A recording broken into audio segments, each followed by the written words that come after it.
সড়ক, জনপথ, রেল, আরও বোধহয় কী মন্ত্রী, অনেকগুলো মন্ত্রী, নৌমন্ত্রী আর কি। তো উনি যে কথা বলছেন সেটা আমাদের গোটা জাতি হতভম্ব হয়ে গেছে, এবং এটা পরিষ্কারভাবে দেখা যাচ্ছে উনি চাঁদাবাজিকে বৈধতা দিয়েছেন।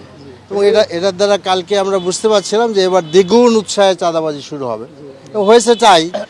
এখন এটাতে আমার মনে হয় যে প্রাইম মিনিস্টার দেখা উচিত, তার ক্যাবিনেটের একজন মন্ত্রী যদি চাঁদাবাজিকে উৎসাহিত করেন তাহলে জাতি তো খুব নিরুৎসাহিত হবে। এবং আমি মনে করি যে উনি মানে অ্যাজ আর্লি অ্যাজ পসিবল ওনার ব্যাখ্যা থাকা উচিত, সরকারের ব্যাখ্যা থাকা উচিত। যদি সরকার এই ব্যাখ্যা না দেয় বা এটা উইথড্র না করে, আমরা ধরে নেব এটা সরকারেরই মানে এটা আপনার গাড়িতে আপনার পরিবহন শ্রমিকরা, মালিকরা যেসব চাঁদা নিচ্ছেন সেগুলা চাঁদা না আর কি। তাহলে সরকারের যদি ব্যাখ্যা না হয়, সরকার বলবেন যে এটা আসলে আমার একজন বক্তব্য রাখছে, এটা ভুল ব্যাখ্যা, এবং এখনও 24 ঘন্টা পার হয়ে গেছে, কোনো ব্যাখ্যা আমরা সরকারের পক্ষ থেকে পাই নাই।